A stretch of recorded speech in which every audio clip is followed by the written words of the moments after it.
Hey tout le monde, j'espère que vous allez bien. Donc dans cette nouvelle vidéo, on va parler du jardinage.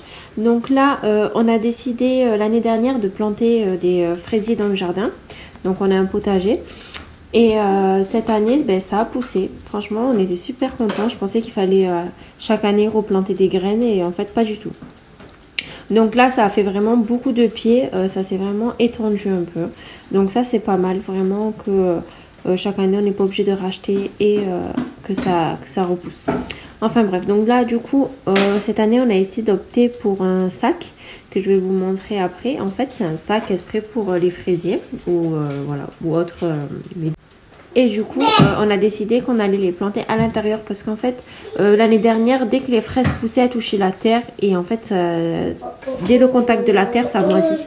Donc du coup cette année on a essayé d'opter pour autre chose, donc on a acheté le sac. Donc comme vous voyez là on a déraciné les racines et ensuite je vais les prendre et les mettre dans le sac comme ceci. Normalement il y en a sur AliExpress ou Amazon, hein, vous trouverez ça facilement. Donc voilà, toutes les racines à l'intérieur et la fleur etc à l'extérieur.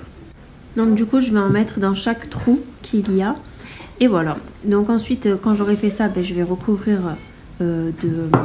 Donc là je vais vous montrer un petit peu comment on procède. Bon après c'est très simple, là vous voyez il y a le trou. Je vais juste mettre la racine à l'intérieur comme ceci. Et là je vais bien tirer pour que tout rentre dedans. Vraiment.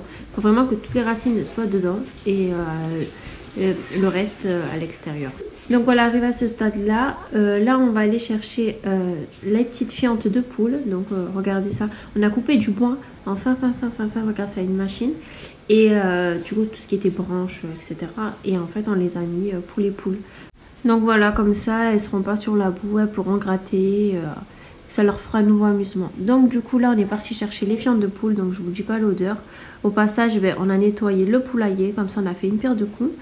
Et ensuite on est parti du coup mettre les fientes dans le sac avec les fraises. Je sais c'est un peu beurre hein, mais c'est comme ça se fait, donc c'est bon pour le terreau. Excusez-moi si j'ai pas les termes, mais en tout cas la fiente de poule c'est très bien pour la terre. Donc voilà, bref, donc du coup on a mis toutes les racines dans les trous, ensuite on a mis de la terre et on a mis la fiente des poules. Ensuite on va remettre de la terre et voilà, et voilà, donc là on a arrosé comme ça, la terre est bien imprégnée d'eau et on espère que par la suite tout se passera bien. Ah, et quelques jours après on a mis un ver de terre. Donc ça je sais pas si c'était une bonne chose à faire ou si le ver va manger les racines etc. C'est une très mauvaise idée. Pour ceux qui le savent, n'hésitez pas à me dire en commentaire.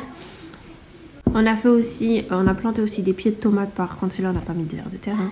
Donc voilà, c'est juste dans celui-là on en a mis qu'un seul. Bon, on verra ce que ça donne. Si il bouffe tout je serai dégoûtée, mais bon tant pis, c'est comme ça qu'on apprend en faisant des erreurs. Donc voilà, on arrose tous les jours, 2 fois par jour, une fois le matin, une fois le soir. Pareil pour les tomates. Donc là comme vous pouvez voir on a aussi mis de la fiente de poule hein. Donc voilà. Donc je vous dirai au fur et à mesure si ça a donné ou pas. En tout cas j'ai hâte de savoir et j'espère que ça donnera parce que voilà. Sur ce, n'hésitez pas à me dire en commentaire si nous avons bien fait les choses ou s'il y a des choses qui n'ont été pas bien faites. En tout cas n'hésitez pas à me le dire en commentaire. Sur ce je vais vous laisser, je vous dis à très bientôt. N'oubliez pas de liker, de vous abonner et de commenter. Allez, salut!